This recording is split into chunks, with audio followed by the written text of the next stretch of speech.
City Live, a platform to sharing your thoughts. Dialogue Gen Next. Education and creative unseen horizons. It's a time where change is constant and ideas are infinite. Dialogue Gen Next becomes a platform where thought leaders reflect, question, and reimagine the future of education. Together, we explore how creativity can become an inseparable part of learning and how youth can be guided toward unseen but promising horizons. So, let's start with the panel discussion. I thank very much this literary club and City Live director, my friend Satyajit Talukdar, to organize this session in the memory of Professor Devkinandan Sharma ji. And I also thank VGU faculty and VGU management to help and play a role to organize such an informatory and learning process. And I love this topic, creativity in education. So now, education and creativity. Before we talk about this, I think let's decide what is creativity and why this creativity we need. To me, creativity is something to do to achieve your goal in a better way. Something which has been going on. So what is education? Education is information that we get from our nursery education to master's education, PhD education.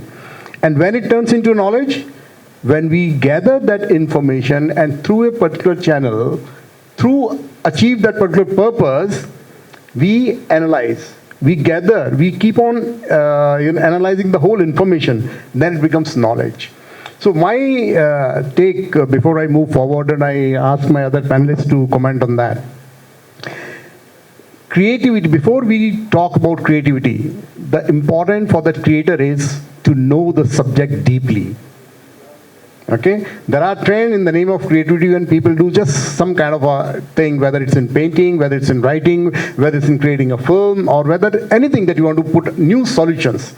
Creativity gives us, but how you will get this to reach the creativity? Through your knowledge, through your education.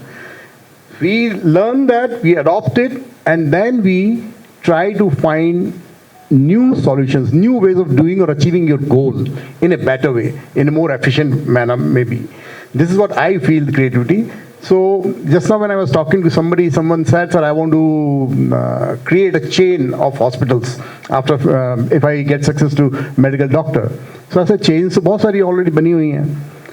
So then I said that's not your creativity. You have to find a niche for yourself.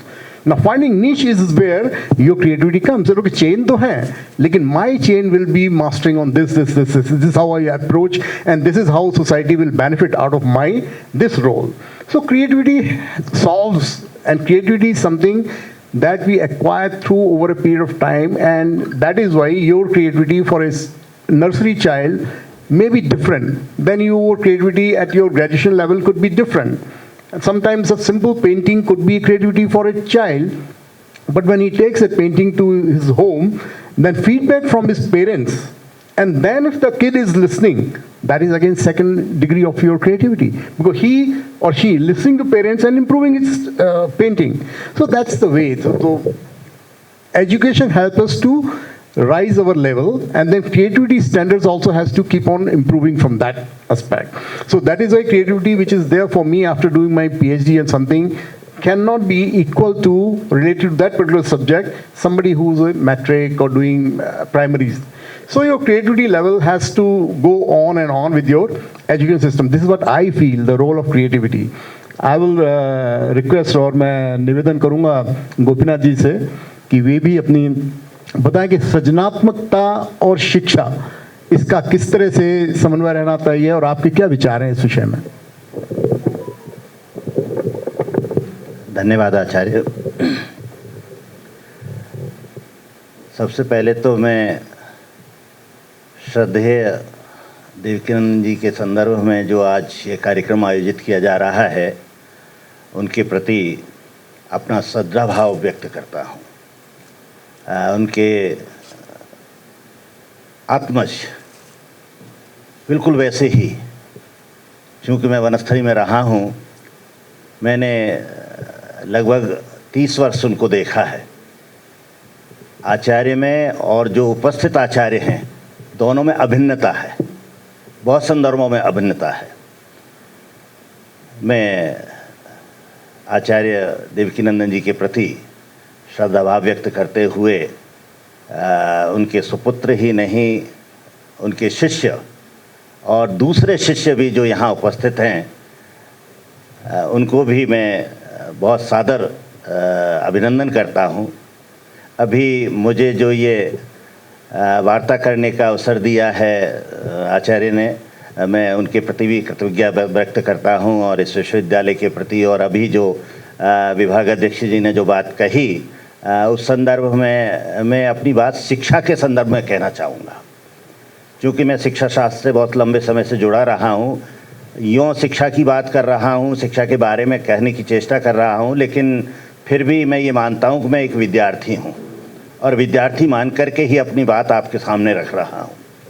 अभी doctor साहब ने जो बात कही बहुत सांदर्भिक है कि हर प्राणी में क्रिएटिविटी है, सर्जनशीलता है, सृजनशीलता है। दो शब्द हिंदी में हैं, एक सर्जनात्मकता है, रचनात्मकता, और एक है सृजनशीलता। सृजनशीलता जो क्रिएटिविटी शब्द है उसमें थोड़ी गंभीरता है, उसमें मनोभाव है, उसमें अभिव्यक्ति है, उसमें सुदृढ़ता है, उसमें हमारे जो हर्ष है, शोक है, घृणा है, ईर्ष्या है, काम है, द्वेष है, उसको हम साहित्य के माध्यम से, कला के माध्यम से, और जितनी कलाएं हैं, वो मूर्ति कला भी हो सकती है, वो भित्ति कला भी हो सकती है। हमारे यहाँ बहुत ऐसा साहित्य है, ऐसा बहुत संदर्भ है जिसमें हम खजुराहो को भी देखें तो चाहे उसमें पुरातन जो बातें दर्शाई गई हैं उसमें भी जो बात कभी आप संदर्भ से सोचिए, उसको वात्स्यायन ने कामसूत्र में जो लिखा वो सब वहाँ देखने को हमको पहले से मिल रहा है। तो कहने का अभिप्राय ये है कि हर व्यक्ति में कुछ न कुछ क्रिएटिविटी है, सृजनात्मकता है और रचनात्मकता भी है। प्रश्न ये है कि शिक्षा के माध्यम से उस सृजनात्मकता को पहचाने कैसे, चूँकि हर व्यक्ति में है, और उसको उभारे कैसे और विकसित कैसे करें। लेकिन इस संदर्भ में एक बात जो विचारणीय है कि उसका जो विकास होना चाहिए वो सद तरफ होना चाहिए, गलत तरफ नहीं होना चाहिए। मैं एक मूर्त उदाहरण देता हूँ कि यदि हमने परमाणु बम बनाया और परमाणु बम बनाने के बाद में मैं एक छोटा सा उदाहरण मात्र दे रहा हूँ, उसका उपयोग हम ये कर सकते हैं कि समुद्र के जल में परमाणु बम का विस्फोट कराएं, पानी गर्म होगा, भाप बनेगी, बादल बनेगा और उसको डेजर्ट में ले जा करके हम आज वर्षा करा दें। ये तो लाभप्रद बात रही, उसका सदुपयोग हो गया। लेकिन दूसरा संदर्भ कि हमको विनाश के लिए उसका प्रयोग करें, ये विवेक हमारे उस सृजनशीलता में आना चाहिए, उस शिक्षा में आना चाहिए। मैं अपने विद्यार्थी साथियों के लिए भी बात कहना चाहता हूँ कि आज शिक्षा का ध्येय थोड़ा सा बदल गया। हम जितनी जनरेशन है उस विद्यार्थी से, पूरे विश्व के सारे विद्यार्थियों से ये बात की जाए कि तुम अध्ययन क्यों कर रहे हो, तो हमारी शिक्षा का ध्येय है सा विद्या या विमुक्तये। या विमुक्ति का अर्थ है धर्म, अर्थ, काम, लोभ, मोह, घृणा, ईर्ष्या, काम, देश, जो बुराइयां हैं उनसे मुक्त होना चाहिए, या परम लक्ष्य यह है कि मुक्ति प्राप्त होनी चाहिए। लेकिन अब ध्येय नहीं है। विश्व के सारे विद्यार्थियों से हम बात करें कि क्या साविद्या या विमुक्तये के लिए आप अध्ययन कर रहे हैं, नहीं, वो कहेंगे साविद्या या नियुक्तये, हमको तो नौकरी चाहिए, हमको आत्मनिर्भर बनना है। ठीक है, चलो मान लेते हैं आत्मनिर्भर बनना है। यहाँ एक निवेदन करूं कि हमारे सारे विद्यार्थी और फैकल्टी मेंबर्स और हम सब लोग ये जानते हैं कि कक्षा 6 में कबीर का एक दोहा हमने पढ़ा। क्या पढ़ा? साँच बराबर तप नहीं, झूठ बराबर पाप, जाके हृदय साँच है, ताके हृदय आप। और गांधी जी ने भी कहा ईश्वर सत्य है और सत्य ही ईश्वर है। देखिए कितनी बड़ी बात है। फिर उसको संस्कृत में भी पढ़ा, यदि संस्कृत थोड़ी भी जानते हम, सत्यम ब्रूयात प्रियम ब्रूयात न ब्रूयात सत्यम अप्रियम। कक्षा 7 के विद्यार्थी को हम लोग पढ़ाते हैं, हम संस्कृत वाले लोग पढ़ाते हैं, सब लोग पढ़ाते हैं, हिंदी वाले कबीर को पढ़ाते हैं। उसमें से हम कांक्षा क्या करते हैं, हर अभिभावक क्या कांक्षा करता है कि विद्यार्थी के 100 में से 100 नंबर आए। ये जो 100 में से 100 नंबर की दृष्टि है, ये मेरी दृष्टि में गलत है। क्यों? इसको जब विद्यार्थी से ये पूछा जाएगा कि इस श्लोक का क्या अर्थ है, इस दोहे का क्या अर्थ है, तो वो उसका अर्थ लिखेगा कबीरदास ने, उसमें ये लिखा है, अपनी साखी में ये लिखा है, सत्य की महत्ता बताई गई है, हमको ऐसा बोलना चाहिए, ऐसा रहना चाहिए, और 5 में से 5 नंबर या 10 में से 10 नंबर लाए। लेकिन इस श्लोक को पढ़ने के बाद और इसको पढ़ने के बाद यदि फिर वो झूठ बोलता है तो वो सर्टिफिकेट एक तरफ है और शिक्षा का ध्येय एक तरफ हो गया। हम शिक्षा का जो ध्येय चाहते हैं उसमें जो उसकी क्रिएटिविटी होनी चाहिए कि वह स्वयं सत्यवादी बने, अपना सत्य आचरण करे और समाज को भी सत्य के मार्ग पर लाने की चेष्टा करे जितना उससे हो सकते। हर व्यक्ति में क्षमता अपनी अपनी होती है, हर व्यक्ति में अच्छाई है, हर व्यक्ति में बुराई भी हो सकती है। हम विद्यार्थी को ये सिखाएं कि उसमें जो अच्छा पक्ष है उसको देखें, हम बुराई को ना देखें, बुराई को शमन कराने की चेष्टा करें। तो मैं बच्चों से ये निवेदन करना चाहता हूं कि आज की जो हमारी शिक्षा का ध्येय है वो आत्मनिर्भर बनना होना चाहिए, लेकिन हम वाणी में, चूंकि साहित्य भी एक सृजनात्मकता है, हम कैसा प्रयोग करें। भोजन में हम कहते हैं मित भुख, कम भोजन करो, हित भुख, हितकारी भोजन करो। वाणी में जब हम बात करते हैं तब हम ये कहते हैं संभल कर के बोलो। कैसा बोलना है, कितना बोलना है, किस समय कैसा बोलना है, जो हमारे सामने ऑडियंस है जिससे हम वार्ता कर रहे हैं उसके साथ कौन सा शब्द प्रयोग किया जाना चाहिए, किस प्रकार से करें, कितना करें, कैसे करें, संस्थिति क्या है, परिस्थिति क्या है। इस विवेक को यदि हम शिक्षा में जागृत कर दें तो उसकी जो सृजनशीलता है वो विकसित होगी, चाहे वो कला के रूप में हो और चाहे वो साहित्य के रूप में हो, चाहे संगीत के रूप में हो, चाहे दूसरे संदर्भों में जहाँ जहाँ क्रिएटिविटी की ज़रूरत है। हर व्यक्ति में वो जो क्रिएटिविटी है, जो नीत है, हम केवल ज्ञान न दें। आचार्य ने बहुत अच्छी बात कही, हम ज्ञान के द्वारा उसका प्रस्फुटन करना चाहते हैं, उसका विकास करना चाहते हैं, हाँ होना चाहिए, लेकिन ज्ञान का सदुपयोग करना उसको आ जाए। और समाज को दूसरी बात एक और निवेदन करूं कि उस क्रिएटिविटी में ये भी ध्यान में रखना चाहिए कि मैं को छोड़ दे, पर के लिए हम क्या कर रहे हैं। पर हित सरिस धर्म नहीं पाई, मेरी जो रचना है वो समाज को क्या संदेश दे रही है, अच्छा संदेश दे रही है या गलत संदेश दे रही है, क्योंकि संदेश तो कुछ देगी। हम जो व्यवहार कर रहे हैं उसमें हमारे चलने में, फिरने में, बोलने में, बैठने में, उत्साह में, गायन में, शब्द प्रयोग में, आचरण में, व्यवहार में। क्योंकि मैं शिक्षा की दृष्टि से यदि बात करूं तो जब शिक्षक कक्षा में पढ़ाता होता है उसकी तो 2 ही आंखें हैं, उसकी कक्षा में यदि 40 विद्यार्थी है तो 80 आंखें उसको देख रही है। उसका जो चरित्र है वह यूनिक होना चाहिए। तो कहने का अभिप्राय क्या है, मैं केवल निवेदन ये करना चाहता हूं, क्योंकि विद्यार्थियों को भी अपनी बात कहने का अवसर है, मैं उनसे भी अपनी बात सुनने का भी प्रयास करूंगा और जितना मेरी बात होगी मैं अपनी बात रखूंगा। लेकिन मैं ये निवेदन करना चाहता हूं, एक गुड मैन बनाना शिक्षा का ध्येय होना चाहिए।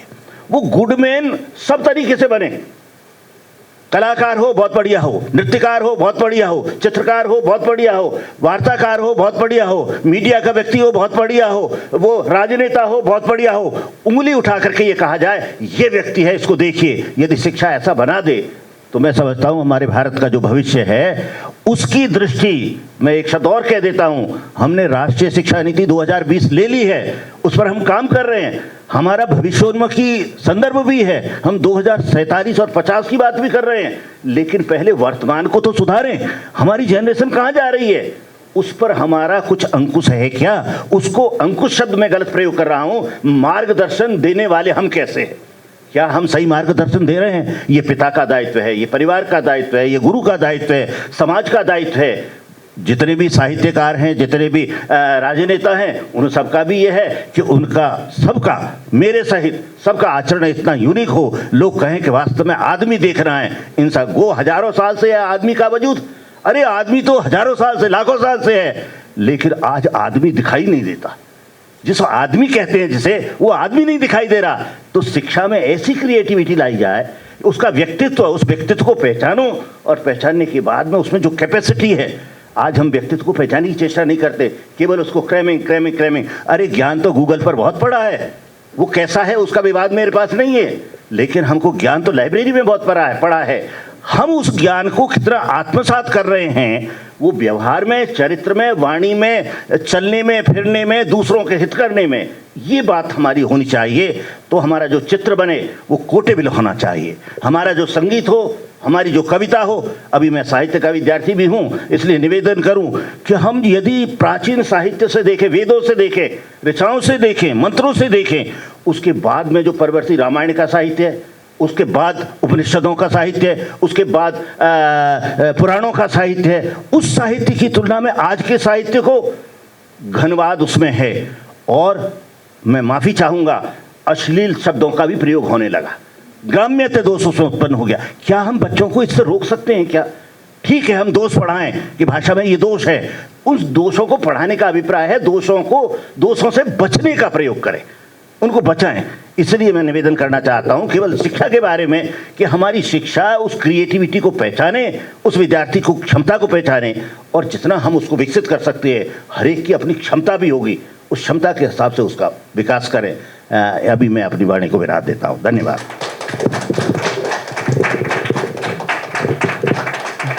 Thank you Gopinath ji. मैंने इसीलिए चाहा था कि 2-3 राउंड हो जाते हैं क्वेश्चंस के, लेकिन गोपीनाथ जी ने तो पूरा डिस्क्रिप्ट में without asking many questions he elaborated a lot.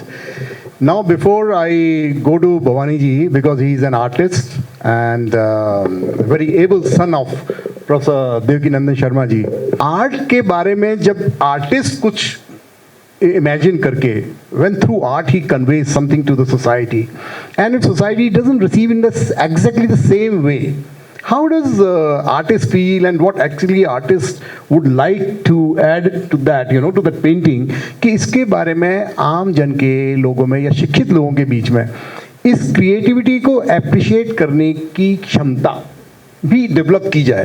तो that is much more, you know, education में वो चीज़ डाली जाए. तो इसके बारे में एक कलाकार होने के नाते what do you suggest in education that we could incorporate? देखिए, बहुत अच्छी चर्चा चल रही है, और क्रिएटिविटी की जहाँ तक बात है, नेचर ने हर एक व्यक्ति के अंदर क्रिएटिविटी दी है, और वो क्रिएटिव पोटेंशियल जो है वो ग्रो करने की ज़रूरत है. जनरली क्या होता है कि अभी जो एजुकेशन का सारा जो सिस्टम है, उसके अंदर जो बच्चों की जो क्रिएटिविटी है उसको ग्रो नहीं करने देते. उनकी जो कहना चाहिए बचपन है उसको भी ख़त्म कर दिया है. इस तरह से उस पर प्रेशर दे दिया है कि वो अपनी जो क्रिएटिविटी है उस तरफ ध्यान ही नहीं दे पाता. मैं एग्जांपल देता हूँ कि देखिए, सबसे अच्छा जो एक्सप्रेशन के लिए है मीडियम, वो क्या है? आर्ट. पेंटिंग हो, चाहे म्यूज़िक हो, और चाहे लिटरेचर हो, लैंग्वेज हो. तो जब बच्चा को अगर आप समुद्र के किनारे मिट्टी में बैठा दीजिए तो वो क्या करेगा? उंगलियों से कुछ उसमें ड्रॉ करने की कोशिश करेगा. दूसरे बच्चे हो सकता है कि पैर डाला और उस पर मिट्टी लगा दी, पैर निकाल लिया तो क्या हो गया? घर बन गया. तीसरा बच्चा है, वो क्या कर रहा है? उसको घोड़े पर सवारी करनी है, घोड़ा नहीं है, उसने एक डंडा लिया, दोनों पैर के बीच में लिया और भागता हुआ जाता है कि घोड़ा. तो ये है क्रिएटिविटी. तो क्रिएटिविटी हर बच्चे के अंदर है. उस क्रिएटिविटी को कैसे ग्रो किया जाए, कैसे डेवलप किया जाए. दूसरी बात मैं कहता हूँ, गाँव की बात करें हम, हर एक विलेजर के अंदर एस्थेटिक है, एस्थेटिक सेंस है. उनके यहाँ पर देखिए, कच्चे मकान हैं तो उनकी ये धारणा है कि कच्चा मकान जब लीपा जाए, गोबर लगा दिया जाए उस पर, तो उसको सूना नहीं छोड़ते हैं, क्योंकि उसमें इविल स्पिरिट आ जाएगी, ये मान्यता है. तो उसमें कुछ ड्रॉ करेंगे. अब जब वो ड्रॉ करेंगे तो उसमें जो फॉर्म्स हैं वो स्पॉन्टेनियसली उनके आ रही हैं. और वो कैसे आ रही हैं कि जो कुछ उन्होंने ऑब्जर्व किया है, जो कुछ एक्सपीरियंस किया है, उसका वो ट्रांसफॉर्मेशन फॉर्म्स के अंदर करते हैं. तो क्रिएटिविटी क्या है? Art is a transformation of your experiences, your emotions, your feelings. तो ये सबसे बड़ा, जैसा मैंने शुरुआत में ही बात की, कि सबसे बड़ा कम्युनिकेशन का माध्यम है. आप इससे एक्सप्रेस कर सकते हैं.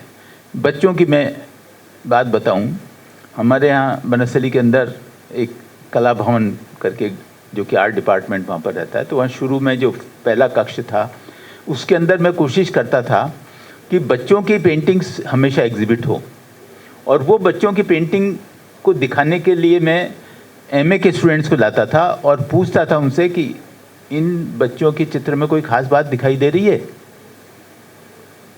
तो वो देखना जो है उसके लिए भी एक दृष्टि चाहिए। मेरा कहने का अर्थ ये था कि हमको इस तरह से एक दृष्टि डेवलप करनी पड़ेगी, क्रिएटिव विज़न डेवलप करना पड़ेगा बच्चों के अंदर, और उसके लिए ज़रूरी है कि नेचर के प्रति सेंसिटिव होना, ऑब्जर्वेशन करना, एक्सपीरियंस करना, कैसे एक पौधा जो है, बीज है, वो अंकुरित होता है, उसमें पल्लवित होता है, पुष्पित होता है और फल निकलता है। तो ये पूरा जो प्रोसेस है, इससे आप जब देखेंगे इसको तो आप पूरा समझ सकते हैं उसका क्रिएटिव प्रोसेस। और फिर जब आपको क्रिएट करना है तो you are recreating the world of your own. I think it's a wonderful experience that Bhavani ji has shared. So now what I would like, and I think that is the purpose of this whole session, that students should get engaged with this, process. So what do you think, and what do you want to ask, or you want to express yourself regarding creativity in education, or just about creativity? If you want to understand anything from us, what I want to know that how much do you understand about creativity? What kind of creativity you would like to develop in you? So on that basis, if you ask any one of us, we will explain. That will be more interactive session which will involve and engage each one of us. आपने जो sir Kabir ji का दोहा बोला है, जो sir आज की जो education system है, जो प्राइवेट एजुकेशन की बात करें चाहे गवर्नमेंट एजुकेशन की हम बात करें, गवर्नमेंट यूनिवर्सिटी की बात करें, तो आज के समय में पहले जैसे फैकल्टी रह नहीं गए हैं जो स्टूडेंट से डायरेक्ट कनेक्ट कर सके। आज तो एजुकेशन एक बिजनेस हो चुका है, पैसा दोगे तो पढ़ोगे, नहीं पैसा है तो पढ़ाई नहीं करोगे। तो सर कैसे कबीर जी की दोहा पर क्या कहते हैं आपका फिट बैठे आज के स्टूडेंट्स के? अभी बहुत अच्छा प्रश्न किया बंधु ने। मैंने जो कबीर का बोला था, सांच बराबर तप नहीं, झूठ बराबर पाप, और आज शिक्षा व्यवसाय बन गई है। संदर्भ में आप जो कह रहे हैं बात ठीक है। मैं शिक्षा शास्त्र के विद्यार्थी होने के नाते शिक्षक नहीं मान रहा हूँ, अपने को विद्यार्थी मान रहा हूँ। शिक्षा का ध्येय क्या है? शिक्षा का ध्येय है बालक का सर्वांगीण विकास करना। सर्वांगीण विकास का अभिप्राय है शारीरिक, मानसिक, चारित्रिक, नैतिक, सामाजिक, आर्थिक, आत्मनिर्भरता, व्यवहार कुशलता और समाज का एक वर्दी सदस्य बनाना। ये शिक्षा का उद्देश्य है। ये जो संदर्भ मैंने आपको निवेदन किया, उसमें जो शिक्षा का दूसरा ध्येय है कि शिक्षा ज्ञान के बाद में उसके व्यवहार को बनाए, ये शिक्षा का उद्देश्य उससे पूरा होना चाहिए। केवल अंक लाना शिक्षा का उद्देश्य नहीं होना चाहिए। मैं यहाँ एक निवेदन करना चाहता हूँ कि जो क्रिएटिविटी हमारे पास है, उस व्यवहार को हम अपने उस चरित्र में लाएं ताकि दूसरे लोग उससे प्रेरित हों। कैसे हों? उसके लिए, जो कि आपको शायद जानकारी नहीं है, हमारे पास ऐसे बहुत सारे उपकरण हैं। हिंदी में कहूँ तब तो मैं उपकरण ही कह रहा हूँ, लेकिन मैं कहूँ हमारे पास बहुत सारे टेस्ट हैं। हम बालक की गणितीय योग्यता का पता लगा सकते हैं, हम साहित्यिक योग्यता का पता लगा सकते हैं, उसकी वैज्ञानिक योग्यता का पता लगा सकते हैं, हम उसकी भावात्मक योग्यता का पता लगा सकते हैं, चित्रकलाई अभिव्यक्ति का हम पता लगा सकते हैं, उसका नाट्य कला का पता लगा सकते हैं। हम शिक्षकों का दायित्व ये है कि जो यूजुअल उसका सर्टिफिकेट तो होना चाहिए। यदि किसी को टीचर बनना है तो बीएड तो कराना पड़ेगा, बीएड तो होगा, लेकिन बीएड बनने के बाद मैंने एक शब्द कहा, गुड शिक्षक बनाना। अच्छा शिक्षक समय पर पहुंचे, बालकों से संवाद करे, कक्षा में जो कक्षा का स्तर है मैं विद्वत्ता न दिखाऊं।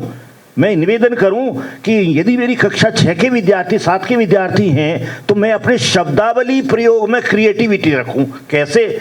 कि 3 शब्द हैं, एक है ग्रह, घर, दूसरा है घर, और तीसरा है गेह। यदि मैं एमए लेवल के विद्यार्थियों को पढ़ा रहा हूं और वहां पर गेह शब्द का प्रयोग करूं, तो यह माना जाएगा कि मैं अपनी शब्दावली के प्रति सजग नहीं हूं। ऐसे ही कभी जब आप बैठे होते हैं तो कभी कभी आपने देखा हुआ, हम लोग पढ़ाते हैं, शिक्षक पढ़ाते हैं और आप लोग मोर बना रहे होते हैं।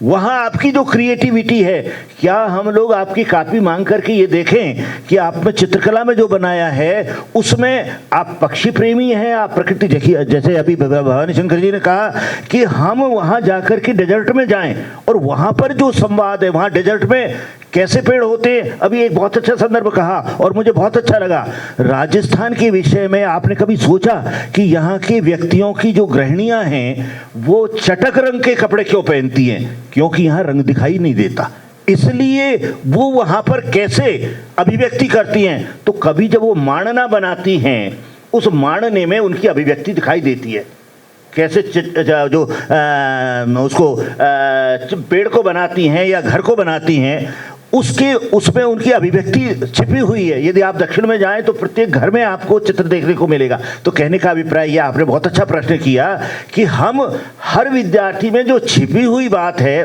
उसके लिए हम शिक्षा में 2 शब्दों का प्रयोग करते हैं, एक है परामर्शन और एक है निर्देशन। हम पहले क्षमता का पता लगाएं, फिर उसके बाद उसको परामर्शन दें, उसको निर्देशन दें कि आपको ऐसा होना है। हम यदि आपकी क्षमता को पता कर लें शिक्षा में तो हम आपको सही ट्रैक पर ले जा सकते हैं। हमारा हो क्या रहा है, सर्टिफिकेट सर्टिफिकेट सर्टिफिकेट सर्टिफिकेट, कागज तो बहुत इकट्ठे हो रहे हैं, लेकिन जब आप कह रहे हैं कि मनुष्य में जो उसकी क्षमता है, बनना चाहता था डॉक्टर, वो बन नहीं पा रहा है। अभी कोटा का उदाहरण आपके पास है कि सब लोग चाह रहे हैं कि सब इंजीनियर बने, सब डॉक्टर बने। अरे भाई, उनकी क्षमताओं का पता करो, उसमें क्रिएटिविटी क्या है। यदि अभी जो राष्ट्रीय शिक्षा नीति है उसमें एक विशेष बात आई है, बीएससी यदि आप करते हैं तो फिजिक्स केमिस्ट्री मैथ्स अभी लिया करते थे, फिजिक्स केमिस्ट्री बायोलॉजी लिया करते थे। अब एक प्रावधान ये किया है कि क्या फिजिक्स का विद्यार्थी चित्रकला में नहीं हो सकता, तो फिजिक्स केमिस्ट्री के साथ एक चित्रकला विषय क्यों न दे दिया जाए, एक भाषा का विषय क्यों न दे दिया। अब उसमें प्रावधान किया गया है। तो हम परिवर्तन कर रहे हैं और आप कहें एक दिन में सब कुछ हो जाएगा। मैं निवेदन करना चाहता हूं, ये प्रयोग भी होते हैं, शिक्षा में हम प्रयोग भी करते हैं, और प्रयोग करने के बाद में यदि हमने बालक की क्षमता का पता लगा लिया तो जिस संदर्भ में उसकी है, तो जो सारा जोर हम सर्टिफिकेट इकट्ठा करने पर लगा रहे हैं उसकी बजाय उसके व्यक्तित्व निर्माण पर लगाएं तो उसकी शायद क्रिएटिविटी मुखर। कभी आप जब वर्षा का समय हो, बादलों को जब देखते हैं और सूर्योदय हो रहा है या सूर्यास्त हो रहा है या बादल हैं, तो कभी कभी ऐसा देखने को आता है कि भाई 2 शेर शायद आमने सामने हैं, ऐसी अनमना कल्पना कर रहा हूँ। ये कल्पना ही क्रिएटिविटी है। सोच कैसा है, क्योंकि मैं शिक्षा शास्त्र की बात करता हूँ, आपसे शिक्षा के संदर्भ में कह रहा हूँ, तो आप ये समझिए कि आपके पास एक कॉपी है, कॉपी के बीच में आपने पुराने ज़माने में जो स्याही होती थी वो उसके बीच में डाल दी और उस कॉपी के दोनों पत्तों को जोड़ दिया, तो आप देखिए उसमें कुछ चित्र बनेगा। किसी विद्यार्थी से पूछें तो वो कहेगा तितली है, दूसरा कहेगा बादल है, तीसरा कहेगा पेड़ है, चौथा कहेगा 2 व्यक्ति लड़ रहे हैं, तीसरा 5वां कुछ और कहे। ये जो कल्पना है और जो मनोस्थिति है, ये हो सकता है परिस्थिति से भी हो, लेकिन यही उसकी अभिव्यक्ति है कि वो उसको कैसा अभिव्यक्त करता है। ये तो चित्रकला के बारे में रहा। जब हम साहित्य के बारे में बात करते हैं तो आप कभी नल दमयंती की कहानी पढ़ते हैं, वो साहित्य सृजन हुआ, लेकिन जब उसको रंगमंच पर अपन अभिनय करते हैं तो वो दूसरे प्रकार की अभिव्यक्ति है जिसमें कि हम कितना भाव ला सकते हैं, ये बात देख लो। रासलीला है, उसमें एक भिन्नता है, जो रामलीला है उसमें एक भिन्नता है। मैं एक छोटा सा एक उदाहरण देना चाहता हूँ कि जगन्नाथ दास रत्नाकर ने एक काव्य लिखा है, उसमें निश्चित रूप से आपको देखने को मिलेगा कि उद्धव को भेजा भगवान कृष्ण ने कि जाकर के गोपियों को समझाओ कि मैं तो नहीं आऊँगा और तुम मेरा छोड़ दो और आत्मा परमात्मा का जो संबंध है उसको छोड़ करके परमात्मा का ही ध्यान करो। तो गोपियों ने कहा हम हीरे को छोड़ करके कांच को कैसे ग्रहण करें, वो इस बात को समझ नहीं पाए। तो अब उन्होंने कहा, अब वो गोपियाँ पढ़ी लिखी तो थी नहीं, तो अपनी बात को कैसे कहें। मैं थोड़ी सी बात कर रहा हूँ, इसमें अभिनय भी है, इसमें साहित्य भी है, इसमें शब्द भी है, इसमें भाव भी है, इसमें रस भी है, इसमें छंद भी है। उसने जगन्नाथ दास रत्नाकर ने कितनी चीज़ें एक में प्रतिपादित की हैं। गोपियाँ क्या कर रही हैं कि वो कह नहीं पा रही, नेकु कही बैनन, थोड़ी सी बात तो उन्होंने वाणी से कही, नेक कही बैनन अनेक कही नैनन सो, आंखों से कह दी, और रही सही सो कह दीनी हिचकीन। तो दिस इज क्रिएटिविटी।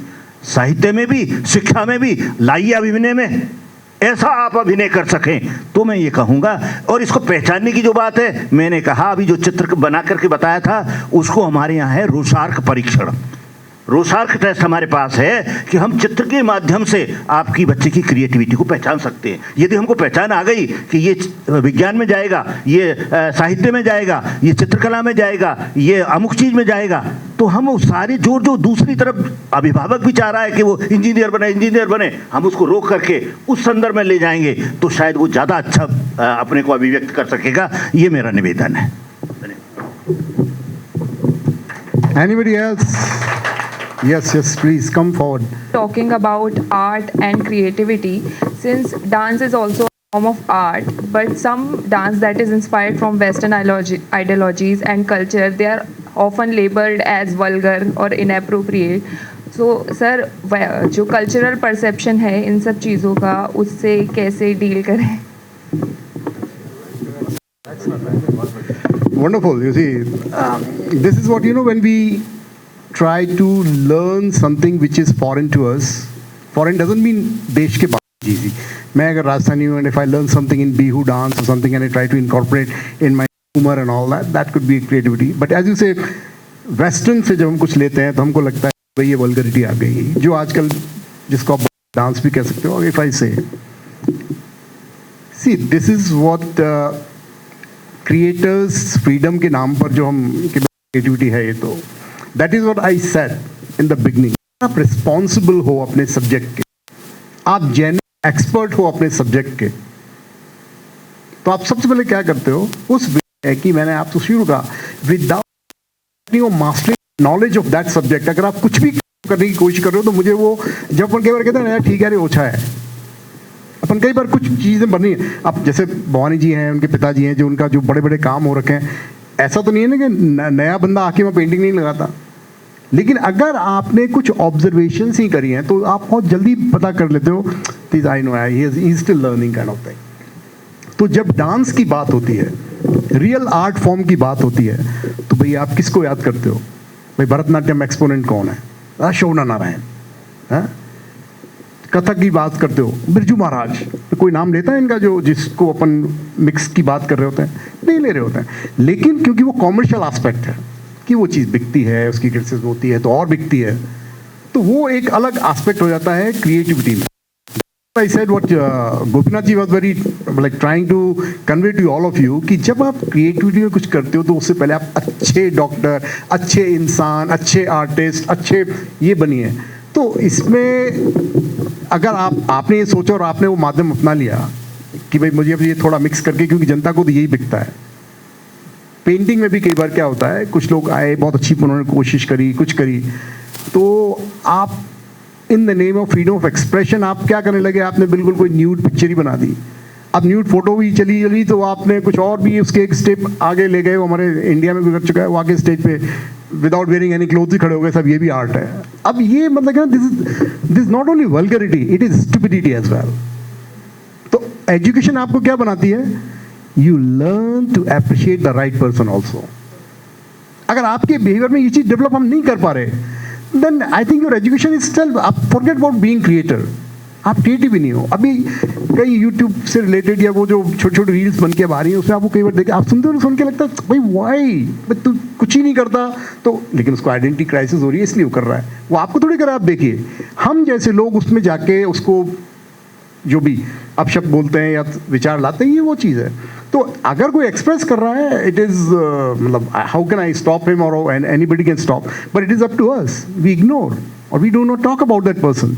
सबसे अच्छा होता है जब कोई चीज़ आपको लगा ये मेरे समाज के या मेरे इस विषय के बारे में बहुत गलत है, या तो आप उस विषय के इतने आप अच्छे उसके रखवाले बनते हो, तो आई फिर बहुत बड़ा एक्सप्लेनेशन प्रॉपर आना चाहिए ताकि वो जनता की तक जाए। दूसरा होता है कि आप totally ignore it. To ordinary people I will say ignore it. और यहाँ आपके विषय पे किसी को लगा उसने आपको नहीं इस विषय पे इसने बोल ही कैसे दिया, मैं तो इसको ये से गलत समझा है और मैं समाज को बताना चाहता हूँ, yes then you must come out with your full explanation.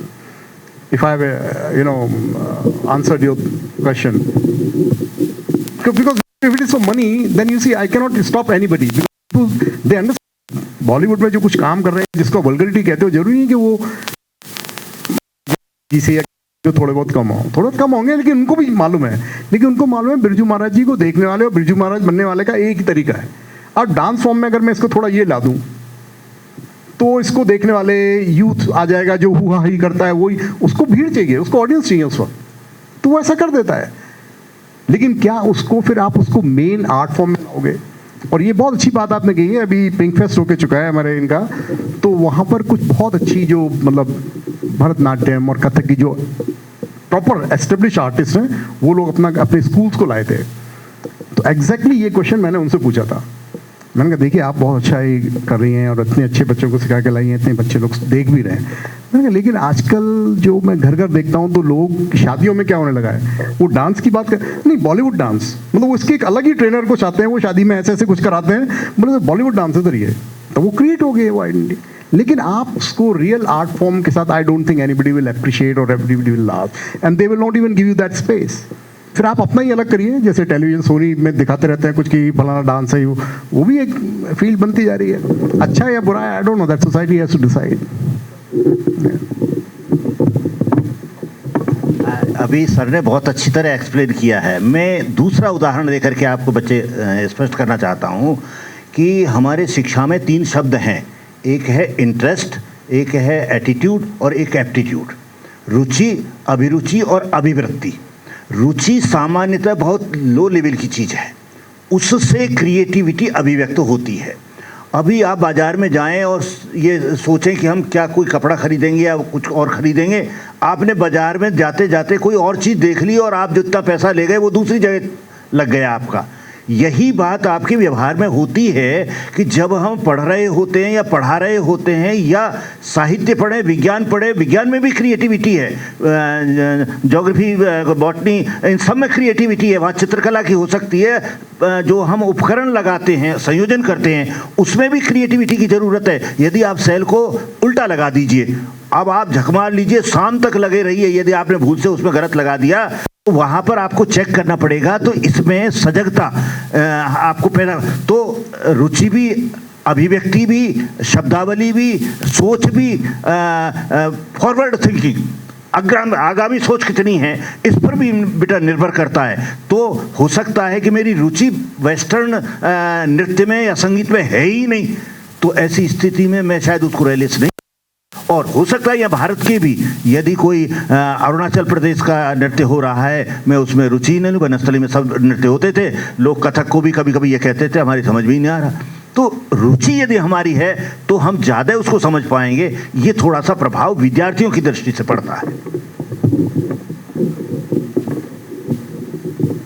देखिए, अभी जैसे आप बताया कि एक तो दृष्टि, देखने वाले की दृष्टि और करने वाले की दृष्टि, तो वल्गरिटी जो है वो तो वल्गरिटी है, लेकिन उसके साथ साथ कई बार ऐसा भी होता है कि लोग मिस इंटरप्रिटेशन करते हैं या उनको विजुलाइज करने की वो दृष्टि नहीं है। जैसे एग्जांपल मैं देता हूँ, एक डॉक्टर है, ठीक है, वो एनाटॉमी स्टडी कर रहा है, न्यूड फिगर है पूरा, तो उसकी दृष्टि क्या है, वो उसको कैसे देख रहा है, वो फॉर्म को स्टडी करने के। आर्टिस्ट है, वो भी न्यूड फिगर स्टडी करता है, मेल हो फीमेल हो सब कुछ स्टडी करता है, तो वहाँ पर दृष्टि का फर्क है, ठीक है। आर्टिस्ट को वहाँ वल्गरिटी की बात नहीं है, वो केवल उस फॉर्म को देख रहा है। इसी तरह हमारे स्कल्पचर्स देखिए आप, इंडियन टेम्पल्स में सब जगह बहुत न्यूड स्कल्पचर्स भी, लेकिन वहाँ वल्गरिटी नहीं है। तो वो दृष्टि होनी चाहिए, देखने की भी और करने वाले की भी, तब हम जज कर सकते हैं। और हर एक चीज़ की बात घूम घाम के ये आती है कि अगर आपको लैंग्वेज नहीं मालूम, अल्फ़ाबेट्स मालूम नहीं, तो आप उसको अप्रिशिएट नहीं कर सकते। फ्रेंच की कविता है, बहुत बढ़िया है, लेकिन आप फ्रेंच लैंग्वेज नहीं जानते तो अप्रिशिएट नहीं कर सकते। तो वर्क ऑफ आर्ट हो, चाहे आपका डांस हो, चाहे म्यूज़िक हो, क्लासिकल म्यूज़िक है, कितने लोग समझ सकते हैं, लेकिन वही है कि भाई आपको वो अगर लैंग्वेज जाननी है तो एफर्ट करना पड़ेगा। और सबसे ज़रूरी कि you have to be sensitive, you have to involve, आपको उससे डायलॉग करना पड़ेगा, आपको उसके लिए एफर्ट्स करना पड़ेगा, then you be successful. Anybody else? बिन पेंदे का लोटा में रह गया इधर से उधर बस चलता ही जा रहा। माँ कहती कि जल्दी कमाना है, घर पे 2 पैसा भी लाना है। बाप कहता कि उम्र हो गई मेरी, अब तुझे ही आगे घर को संभालना है। मैं कहता कि मेरे भी सपने हैं, इन पैरों से उनको कुचल दूं क्या। अब मैं बनना चाहता था कलाकार, अपने ही कल का आकार अब बदल दूं क्या। वो कहते ये शौक खराब है, शौक से कल तेरा पेट नहीं पलेगा। पैसा ही यहाँ पे खुदा है बेटा, जो पैसा हुआ फिर तो भूखा नहीं मरेगा। ये तो साला सपनों का सौदा है, पर चलो अब वो भी मैं कर लूंगा। उतरेगा फिर माँ के कंधों से बोझ और बाप का सर ऊंचा कर दूंगा। पर जब भी फिर आईना देखूंगा, सपनों से हारा एक शख्स ही दिखेगा। गवाह होगा हार का वो मेरी हालत, वो देख के और मुझ पे चीखेगा। सर मेरा नाम तनिष्क सिंह है, मैं जर्नलिज्म एंड मास कम्युनिकेशन का स्टूडेंट हूँ। सर मेरा ये क्वेश्चन था मेनली कि आर्ट जब अपन प्रेजेंट करते हैं लोगों के सामने, तो अप्रिसिएशन कितना मैटर करती है। आपको जब आर्ट के एक्सप्रेशन के लिए फ्रीडम चाहिए तो आर्ट के एक्सप्रेशन के लिए जब आपको फ्रीडम चाहिए तो आपको पैसा कमाने के लिए दूसरा रास्ता देखना पड़ेगा। एक एग्जांपल देता हूँ कि एक स्कल्पटर था, बड़े बड़े स्कल्पचर करता था, लेकिन बिकेगा कब बिकेगा उसको तो करना है। तो उसने क्या किया कि जंक यार्ड में जाता था और वेल्डिंग करता था। तो वेल्डिंग से पैसा कमाता था और फिर वो फ्रीली करता था। तो अप्लाइड आर्ट भी होता है, ठीक है ना। तो उसका आपको एक अलग रास्ता देखना पड़ेगा। अगर आपको फ्रीडम चाहिए वर्क ऑफ आर्ट में, तभी आप रियल सेंस में वर्क ऑफ आर्ट क्रिएट कर सकते हैं बिना किसी प्रॉब्लम के। तो उसका रास्ता आप दूसरा देखिए, कमाने का रास्ता दूसरा, मार्केटिंग डिफरेंट है। या तो आप उसकी मार्केटिंग करने की कैपेसिटी हो, और या दूसरा रास्ता हो जिससे कि आप पैसा कमा लें और इसमें आपकी फ्रीडम बनी रहे। Of your rap can not be the excellent one. तो किसी जब आप 100 करोगे तो उसमें पता चला 10 ने बहुत अच्छा लोगों की पॉपुलर हो गई, and that's where it give. So अगर आपके उसकी पैशन है, if you are passionate about writing and creating this kind of thing, you should keep on doing it. और रिजल्ट जैसे उन्होंने कहा वो ऑल्टरनेट है, जिन दोनों तक आपके पास कुछ नहीं आ रहा, वो एक क्लिक नहीं हुआ, तो जैसे उन्होंने कहा भाई you do something else which is for your livelihood के लिए जो आप करते हो वो करो। लेकिन स्टूडेंट को सबको यही कहते हैं कि आप है ना, ये मत सोचो कि पेंटिंग बनाने से काम चलेगा। नौकरी नहीं मिली, टीचर बनना चाहते, कितने टीचर बन सकते हैं? नहीं बन। तो आपको क्या करना है कि उसके लिए कमाने के लिए दूसरा रास्ता देखना पड़ेगा। तो ये क्राफ्ट और ये सारी चीज़ें होती हैं ना, तो स्किल ओरिएंटेड बहुत सारी चीज़ें हो सकती हैं जिससे कि आप पैसा कमाएं और फ्रीली वो करें, तब आपको मज़ा भी आएगा और रियल सेंस में work of art you will be able to create. उसमें what is the role of creativity left for real active player?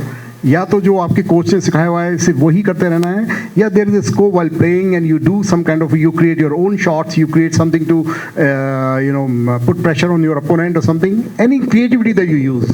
जब हम लोग खेलते हैं तो हम सबसे पहले तो ये देखते हैं कि हम खुद कॉन्फिडेंस में रहे, ताकि वो अगर सामने वाला अपोनेंट हम पे प्रेशर डाले तो हम प्रेशराइज नहीं हुए। सबसे पहला point. Second point, we we play delusional, like if I'm holding my racket like this, I can move my racket like this, and there are many trick shots, we call that. And footwork is very important. Coach can only guide us that you can do this, you can do this, you can do this, but it's our potential that we can do whatever we want to do. There is a badminton player called Linden. He is the legend of badminton, and yes, sir. And there is a badminton called Lee Chong-wei. Linden has won 5 Olympic medals regularly. Okay, and he always he was the finalist with Lee Chong-wei only. Then one time, there was a time in 2019 or 15 something, Linden was lost by 21 and 18 from Lee Chong-wei. So it was a history created by Lee Chong-wei that he has won from a badminton player who has won 5-time Olympic medals. So it's like this only. You have your own ways how to you can create. Yes, yes, yes, sir. Yes, sir. You want to ask? See, essentially, I don't know whether you will. मतलब मैंने एक बात शुरुआत में मैंने कहा था, मैं वापस एंड भी उसी से करना चाहता हूँ। क्रिएटिविटी बड़ा एक ऐसा शब्द है जिसको आजकल लोग लेकर और बड़े हल्के में भी उसको कर रहे हैं। चाहे बैडमिंटन हो, इस पूरे उसमें भी क्या एसेंस निकलता है कि first you must know your subject very well, master that subject first before you trying to create something. उसकी अंडरस्टैंडिंग चाहे छोटी हो, आपका एरिया जो चुना समाज का बहुत छोटा हो, लेकिन उसके बारे में पहले नॉलेज, पहले तो इन्फॉर्मेशन गेन करो, then turn that information into a knowledge with you and then you try to express. अगर आपके पास खुद का उस विषय का ज्ञान नहीं है और आप उछल कूद करके मैं ये कर दूं वो कर दूं, अब आप रैप बनना चाहते हैं और आपको लगता है रैप में, तो आप जो आज के बड़े बड़े रैपिस्ट पहले उनके बारे में पढ़िए, उनके जीवन से देखिए वो कहाँ प्रेरणा लेके आ रहे थे। शायद वो पढ़ते पढ़ते करते करते उनका म्यूजिक सुनते सुनते आपको कुछ और भी उसमें किस तरह के शब्द आने हैं, क्या आना है, दैट कुड बी थिंग। तो जो भी विषय के बारे में आपको क्रिएटिविटी है, पेंटिंग आपको करनी है, तो पहले पेंटिंग को समझिए, उस विषय को समझिए कि कलर कॉम्बिनेशन क्या होते हैं, इस कलर का क्या इफेक्ट हो जाता है, इसका लाइट में क्या इफेक्ट होता है, दिन में ये अगर पेंटिंग होगी इस कलर में तो क्या इफेक्ट देगी आपको। ये सारी चीज़ें हैं, तो आपको विषय की मास्टरी ज़रूर होनी चाहिए। ये मेरे अपने ज़िंदगी के अनुभव से बोल रहा हूँ, और मैंने इसीलिए आपको जानबूझकर वो एग्जाम्पल दिए थे कि ERP जब आई थी तो लोगों ने पहले तो मजाक उड़ाया था, लेकिन आज ERP हर बिजनेस में है। Somebody created that. जब ये बिल गेट्स क्रॉस कर रहा था बॉर्डर USA का और कनाडा का, तो आई डोंट नो वेदर उसकी स्टोरी आप पढ़ोगे तो उसको इमिग्रेशन वाले रोका, क्योंकि वो बाई रोड चले जाते हैं, तो उसका व्हाट्सएप इन द, उन्होंने खोला तो कई सारी डिस्केट्स निकली, और what is this, is $1 billion. ना तो उस वक्त उसको पता था, ना उसको इमिग्रेशन वाले को पता था कि $1 बिलियन की वर्थ हो जाएगी, वो क्रॉस करके जा रहा था। बट दैट टर्न माइक्रोसॉफ्ट जो उसने लॉन्च कर दी, वो $1 बिलियन से मतलब कहाँ उसको ले गई। तो क्रिएटिविटी आपको करते रहना है, चाहे बिजनेस में हो, चाहे आर्ट फॉर्म में हो, राइटिंग फॉर्म में हो, जर्नलिस्ट फॉर्म में हो। तो you know knowledge about that subject, आप कुछ लिख रहे हो, पेंटिंग कर रहे हो, दैट उसको इग्नोर करे बिना क्रिएटिविटी की जो बात करता ना, वो जब बोलता है तो ही पता चल जाता है। तो gain you know knowledge very important and try to be master of it and then you create. Hello everyone, I am Dikshita and my poetry is about freedom. So 78 years of independence, but what kind of freedom do we claim? Freedom to fear the night, to lock our doors and whisper shame. Freedom to stay inside when the sun goes down, but is your home really a safe place? Or does the lurking shadows still pound? Freedom to hide our bodies, to conceal, but what about the nun who worked in peace? Is her faith enough, or she feels the same fear? Ask the doctor who saved lives with steady hands, yet fear the darkness more than death demands. For the old lady whose wisdom is distilled,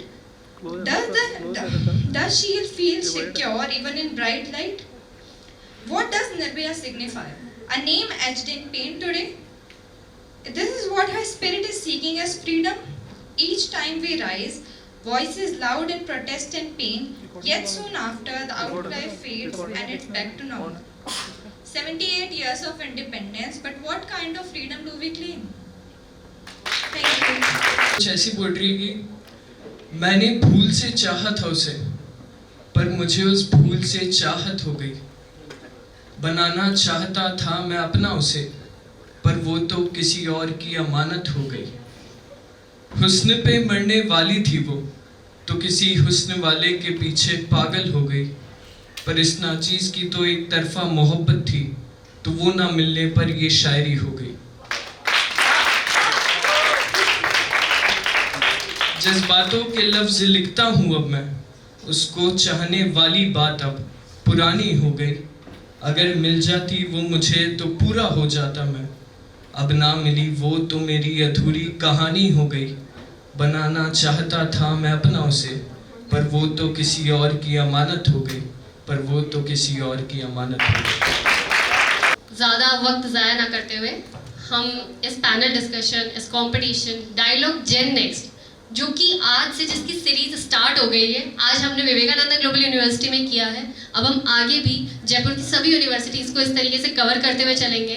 वहाँ के students तक ये message पहुँचाएंगे कि pink fest से जुड़िए, अपना literature, art और इन सारी चीज़ों में जिसका इंटरेस्ट है वो उनसे जुड़िए, ऐसा हम सब बताएंगे। एंड इसके अलावा हम आगे भी ऐसे इवेंट्स करते रहेंगे। So thank you to the dignitaries. आपका टाइम, आपके इंस्पिरेशनल वर्ड्स बहुत मैटर करते हैं सर, बहुत कुछ सीखने को मिला। Thank you so much. आगे भी हम आपसे कनेक्टेड रहेंगे, हम आपको बुलाएंगे। And thank you to the city life team, our broadcast partner. आप सभी से एक रिक्वेस्ट है कि पिंक फेस्ट नाम से एक इवेंट होता है जो कि फरवरी मार्च इन महीनों में होता है, तो आप प्लीज़ उसका पार्ट बने, आप उसमें आए, एक्सप्लोर करें. सभी लोग आपको वहाँ देखने को मिलेंगे और इनके अलावा भी इंटरनेशनली ये सेलिब्रेट होता है, तो बाहर से भी लोग बाग आते हैं, आर्टिस्ट आते हैं, आपको एक्सपोजर मिलेगा वहाँ पे. तो हम वहाँ पे विवेकानंद ग्लोबल यूनिवर्सिटी को वहाँ रिप्रेजेंट करना चाहते हैं. At last, thank you all.